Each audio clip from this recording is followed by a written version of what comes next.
Fuck that bitch, try put the fee on it. Let's put the free on it. If it's about money, then we on it. Edgar Dale's Cone of Experience. Learners can see, handle, taste, touch, feel, and smell the most purposeful experiences. Who is Edgar Dale? Edgar Dale was an American educator who developed the cone of experience, also known as the learning pyramid.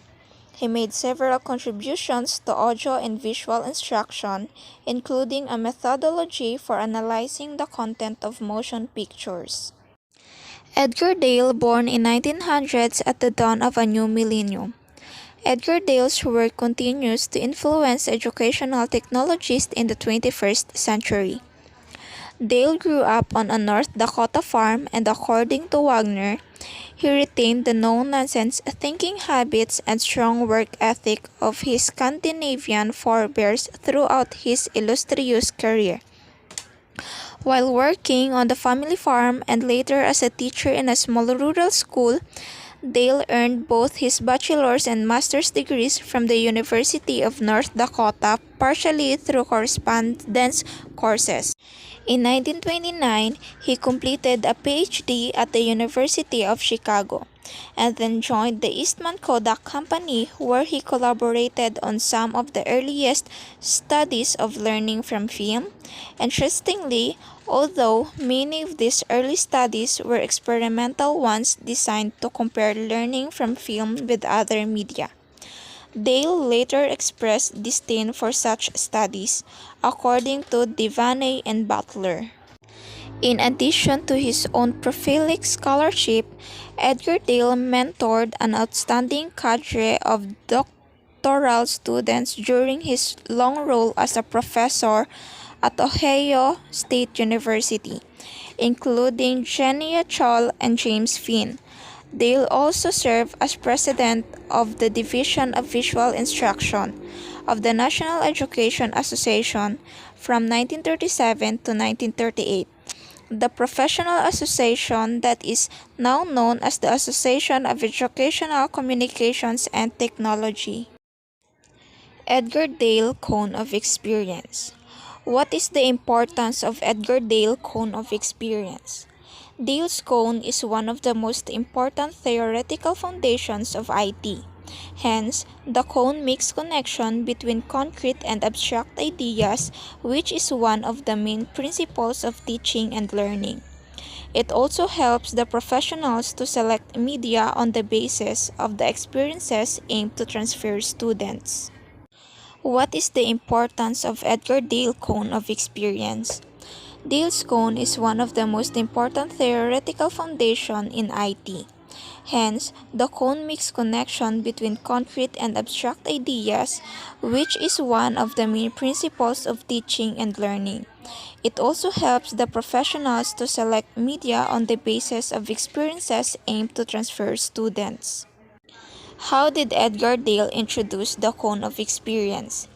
In his first edition of Audiovisual Methods in Teaching, Dale introduced the cone of experience. When a learner moves from direct and purposeful experiences to verbal symbols, the degree of abstraction gradually grows, and as a result, learners become spectators rather than participants. The three modes of learning into the cone by categorizing learning experiences into three modes: inactive, iconic, and symbolic experiences. The cone from direct purposeful experiences to verbal symbols, the degree of abstraction gradually increases. As a result, learners become spectators rather than participants. The bottom of the cone represented purposeful experience that is seen, handled, tasted, touched, felt, and smelled. By contrast, at the top of the cone, verbal symbols and messages are highly abstract. They do not have physical resemblance to the objects or ideas. Dale explained that broad base of the cone illustrated the importance of direct experience for effective communication and learning. Especially for young children, real and concrete experiences are necessary to provide the foundation of their permanent learning. The historical importance of Dale's cone rests in its attempt to relate media to psychological theory, and the cone has shaped various sets of media selection guidelines ever since. For example, influenced by Dale, Briggs delineated general principles for media selection according to the age of learners, the type of learners, and the type of tasks. First introduced in Dale's book Audiovisual Methods in Teaching, designed to show the progression of learning experiences from the concrete to abstract. Concrete versus abstract learning. Concrete learning, first-handed experiences, learner has some control over the outcome and incorporate the use of all five senses. While abstract learning, difficulty when not enough previous experience or exposure to a concept, and every level on the cone uses abstract thinking in some way. Influences on the cone of experience. 1946 to 1827, he traced his ideas back as far as Pestalozzi. 1782 to 1852, who pioneered the concept of learning through activity, and Froebel. 1859 to 1952, who first promoted the principle that children have unique needs and capabilities. Edgar Dale's work was most heavily influenced by John Dewey. Dewey stressed the importance of the continuity of learning experiences from schools into the real world and argued for a greater focus on higher order outcomes and meaningful learning. Hoban and Sisman's visual media graph. Value of educational technology is based on their degree of realism. Jerome Bronner's theory of instruction. Bronner 1996 states that a theory of instruction should address four major aspects. 1. Predisposition towards learning.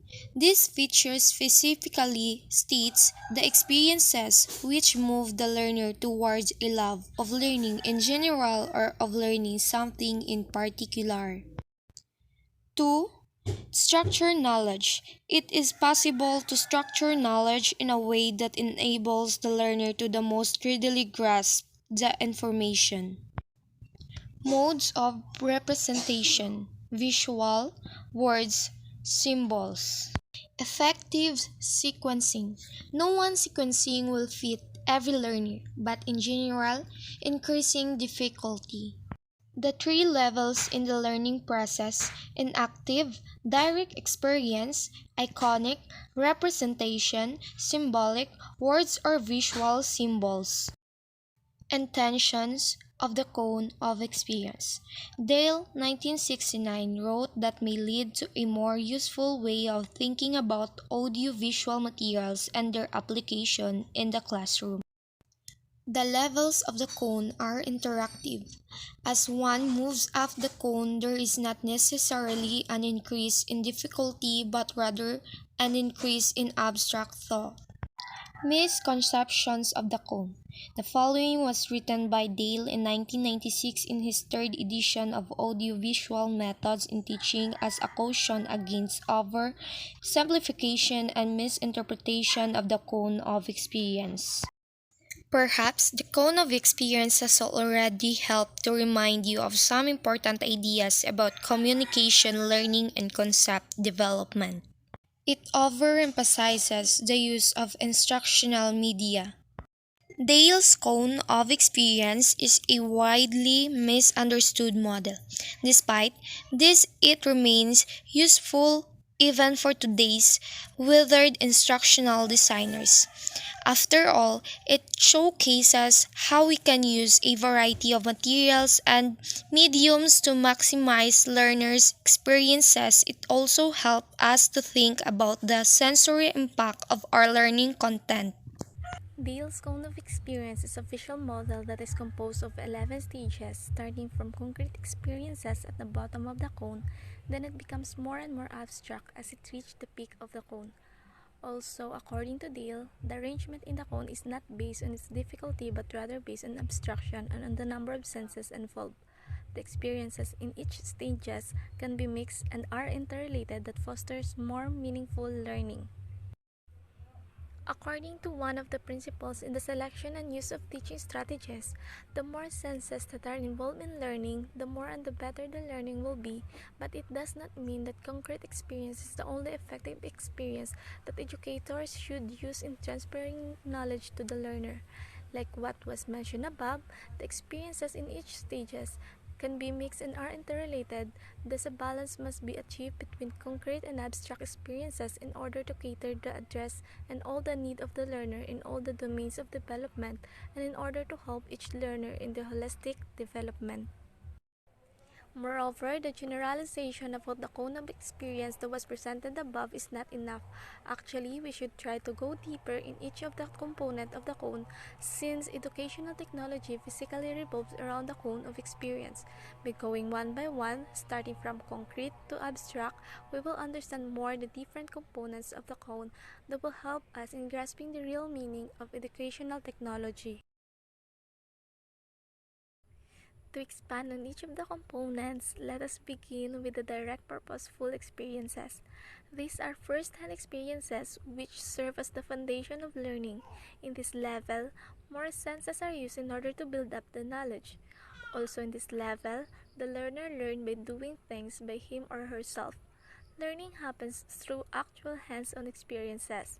This level explains and proves one of the principles in the selection and use of teaching strategies. The more senses that are involved in learning, the more and the better the learning will be. This level also proves that educational technology is not limited to the modern gadgets and software that are commercially available nowadays. This shows that even the simple opportunity that you give to each child could help them learn. The next level will be the contrived experiences. In this level, representative models and mock-ups of reality are being used in order to provide an experience that is close as reality. This level is very practical and it makes learning experience more accessible to the learner. In this stage, it provides more concrete experiences, even if not as concrete as direct experiences, that allows visualization that fosters better understanding of the concept. On the other hand, the next level would be the dramatized experiences. In this level, learners can participate in a reconstructed experiences that could give them better understanding of the event or of a concept. Through dramatized experiences, learners become more familiar with the concept as they immerse themselves to the as-if situation. The next level would be the demonstrations. It is a visual explanation of important fact, idea, or process through the use of pictures, drawings, film, and other types of media in order to facilitate clear and effective learning. In this level, things are shown based on how they are done. Another level would be the study trips. This level extends the learning experience through excursions and visits on the different places that are not available inside the classroom. Through this level, the learning experience will not be limited to the classroom setting, but rather extended in a more complex environment. The level of study trips is followed by exhibits. It is somewhat a combination of some of the first levels in the cone. Actually, exhibits are a combination of several mock-ups and models. Most of the time, exhibits are experiences that is for your eyes only, but some exhibits exclude sensory experiences which could be related to direct purposeful experiences. In this level, meanings, ideas are presented to the learners in a more abstract manner. This experience allows students to see the meaning and relevance of things based on the different pictures and representations presented. The next levels would be the level of television and motion pictures and still pictures, recordings, and radio. I decided to combine these two stages since it is related to one another. Because of the rapid development of the modern technology, a lot of people believe that educational technology is limited to these stages. They are not aware that these stages are only a small portion of EdTech. For television and motion pictures, it implies values and messages through television and films. On the other hand, still pictures, recordings, and radio are visual and auditor for your devices that can be used by a learner or group of learners that could enhance and extend learning experience. Lastly, I also choose to combine the last two levels because they are used hand in hand. The last two levels would be the visual symbolic and verbal symbolic. These two levels are the most complex and abstract among all the components of the cone of experience. In the visual symbolic level, charts, maps, graphs, and diagrams are used for abstract representations. On the other hand, the verbal symbolic level does not involve visual representation or clause to their meanings. Mostly, the things involved in this level are words, ideas, principles, formula, and the likes. After going through the different components of the cone of experience, it could be said that in facilitating learning, we can use variety of materials and medium in order to maximize the learning experience. One medium is not enough, thus if we can take advantage of the other media. There's nothing wrong with trying to combine several medium for as long as it could benefit the learners. Also, through the levels provided by the cone of experience, it could be said that concrete experiences must be provided first in order to support abstract learning. Lastly, staying on the concrete experiences is not even ideal because through providing abstract experiences to the learner, the more he or she will develop his or her higher order thinking skills, which is important for more complex way of thinking and for dealing with more complex life situations. Through understanding each component of the cone of experience, it could be said that educational technology is not limited to the modern gadgets that we have right now, but rather it is a broad concept that includes all the media that we can use to attain balance as we facilitate effective and meaningful learning. To understand more the cone of experience, you may refer to this picture.